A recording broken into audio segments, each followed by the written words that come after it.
Hello viewers, the question is, in a circle of radius 21 centimeter, an arc subtend an angle of 60 degree at the center. Find part 1, the length of the arc, part 2, area of the sector formed by the arc, part 3, area of the segment formed by the corresponding chord. तो एक problem दी गई, इसमें एक circle जिसकी radius 21 centimetre है given है। यहाँ पे एक आर्क है, फॉर एग्जांपल आर्क हमने शो कर रखी है आर्क एपीबी। आर्क एपीबी हमने यहाँ पे शो कर रखी है। ये आर्क सबटेंड कर रही है एक एंगल ऑफ 60 डिग्री सेंटर के ऊपर। पहले पार्ट में हमें निकालना है लेंथ ऑफ द आर्क। तो लेंथ ऑफ द आर्क बराबर होगी the length of the arc is equal to angle, जो एंगल सबटेंड हो रहा है सेंटर पे, divided by 360 degree multiplied by 2 pi r. यहाँ पे रेस्पेक्टिव वैल्यूज पुट करेंगे हम। Theta is given as 60 degree, तो हम यहाँ से 60 डिग्री पुट करेंगे, divided by 360 degree multiplied by 2 multiplied by पाई की वैल्यू पुट करेंगे 22/7 एंड आर जो कि रेडियस है हमें गिवन है 21 सेंटीमीटर, इसकी वैल्यू पुट करेंगे। 0 से 0 कट किया, 6 से 36 कट किया, उसके बाद 2 से 6 को कट किया 3 टाइम्स, देन 7 से 21 को कट किया 3 टाइम्स, 3 से 3 कट किया, तो ये आंसर हमारा यहाँ निकल के आता है 22 centimetres. So the length of the arc is 22 centimetre. ये पहले पार्ट का आंसर हो जाएगा। दूसरे पार्ट में हमें निकालना है area of the sector form. तो यहाँ पे एरिया ऑफ सेक्टर ये बराबर होगा theta divide by 360 multiplied by pi r square. इसके लिए हम फॉर्मूला यूज करेंगे यहाँ पे, और थीटा की वैल्यू हमें गिवन है 60, सो 60 अपॉन 360 मल्टीप्लाइड बाय पाई की वैल्यू पुट करेंगे 22/7, आर स्क्वायर यानी 21 इंटू 21। 60 से 360 कट किया 6 टाइम्स, 7 से 21 कट किया 3 टाइम्स, देन 3 से 6 कट किया 2 टाइम्स, 2 से 22 कट किया 11 टाइम्स, 11 इंटू 21, 11 इंटू 21 हमने सॉल्व किया तो ये वैल्यू निकल के आती है 231। So this is 231 centimetre square. तो ये इस पर्टिकुलर सेक्टर का एरिया हो जाएगा। The sector is AOBPA। So this is the area of the sector. Third part में हमसे पूछा गया area of the segment form by the corresponding chord. Chord जो एरिया फॉर्म कर रही है वो एरिया हमसे यहाँ पे पूछा जा रहा है, दिस एरिया। तो कॉर्ड AB जो एक सर्टेन सेगमेंट जो फॉर्म कर रही है उस सेगमेंट का, माइनर सेगमेंट का एरिया हमसे पूछा जा रहा है। तो उसके लिए हमें सबसे पहले सेक्टर का एरिया जो हम सेकंड पार्ट में कैलकुलेट कर चुके हैं, उसमें से ट्राइंगल के एरिया को सब्ट्रैक्ट करना पड़ेगा, ट्राइंगल OAB के एरिया को सब्ट्रैक्ट करना पड़ेगा। तो सेकंड पार्ट में हम area of the sector already निकाल ही चुके हैं, तो सबसे पहले हम जो है एरिया ऑफ द ट्राइंगल निकालेंगे यहाँ। सो एरिया ऑफ ट्राइंगल, यहाँ पे ट्राइंगल मेंशन है OAB, ट्राइंगल इज OAB। इस ट्राइंगल को अगर हम ध्यान से देखें तो इसका एंगल 60 डिग्री गिवन है, दो साइड से इसकी जो कि रेडियस है 21 सेंटीमीटर ईच है, यानी कि एक तरह से इनके आमने सामने के एंगल भी बराबर होंगे।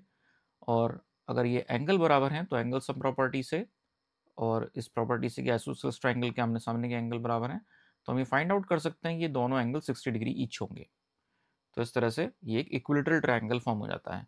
और इक्विलेटरल ट्राइंगल के एरिया के लिए स्ट्रेट अवे डायरेक्ट हमारे पास एक फॉर्मूला अवेलेबल है, √3/4a²।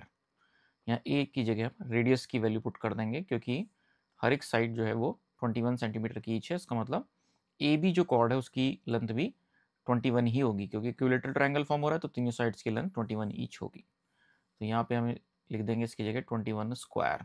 Now 21 square is 441, so 441 √3/4 centimetre square. So this is the area of the triangle OAB। Third part में हमसे यहाँ पे पूछा जा रहा है, इस पार्ट में हमसे पूछा जा रहा है area of the segment, area of segment, area of the minor segment. तो यहाँ पे सेगमेंट जो है हमारा ABPA, ABPA, इसका एरिया हमें निकालना है। तो इसका एरिया बराबर हो जाएगा area of the sector, area of the sector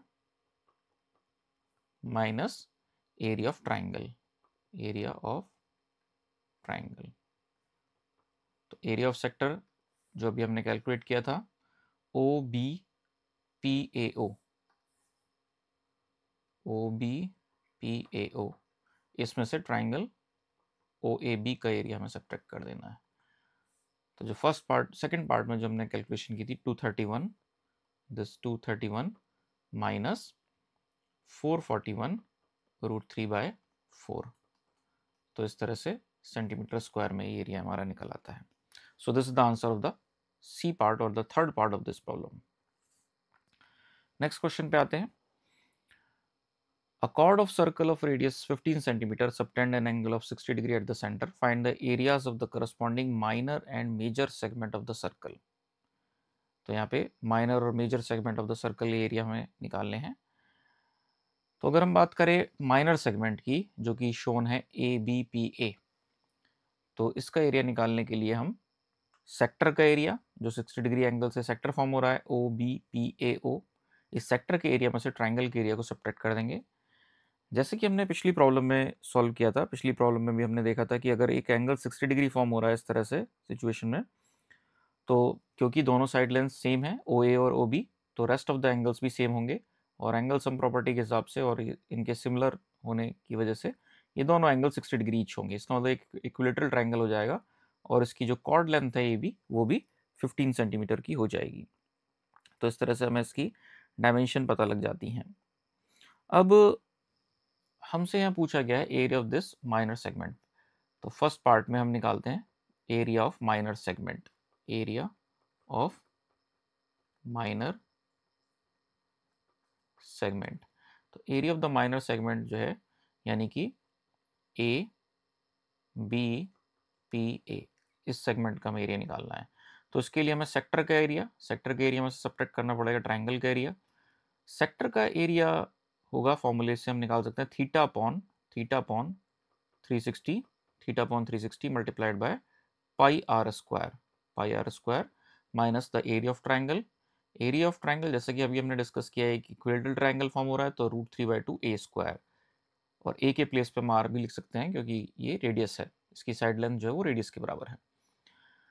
तो यहाँ थीटा की वैल्यू पुट करी हमने 60, सो 60 अपॉन 360 मल्टीप्लाइड बाय पाई की वैल्यू हमें यहाँ पे चूज करनी है 3.14, और रेडियस जो दे रखी है यहाँ पे सर्कल की रेडियस दे रखी है 15, सो 15 मल्टीप्लाइड बाय 15 माइनस √3/4, और इसकी जगह हम A की जगह रख देंगे 15, सो 15 इंटू 15, तो इस तरह से आ जाएगा।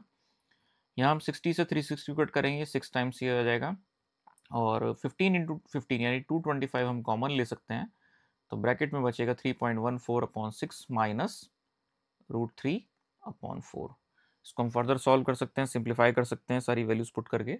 √3 की वैल्यू यहाँ पे 1.73 गिवन है, तो 1.73 हम यहाँ पे वैल्यू पुट कर देंगे, और सारी वैल्यूज पुट करने के बाद फाइनल जो हमारा इसका रिजल्ट निकल के आता है, जो सॉल्यूशन निकल के आता है, वो वैल्यू निकल के आती है 20.4375 centimetre square. So this is the area of the minor segment. Minor segment का हमारा इसका एरिया निकल आता है।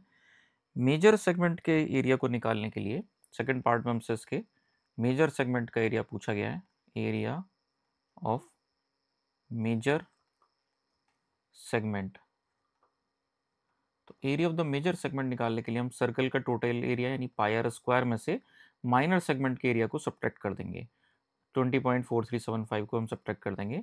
आर की वैल्यू को हम पुट करेंगे यहाँ पे 15 सेंटीमीटर, तो उसको सॉल्व करने के बाद इसको हम सॉल्व करते हैं तो ये वैल्यू निकल के आती है, this area comes out to be, this area of the major segment, this area of the major segment, it comes out to be pi into r square, r है हमारे यहाँ पे 15 सेंटीमीटर, इसका होल स्क्वायर माइनस 20.4375। पाई की value 3.14 हम put कर देंगे, इसको फर्दर सॉल्व करेंगे तो ये वैल्यू लगभग निकल के आती है 686.0625 centimeter square. So this is the answer of this second part of this problem. So hope you understand the explanation. Thank you.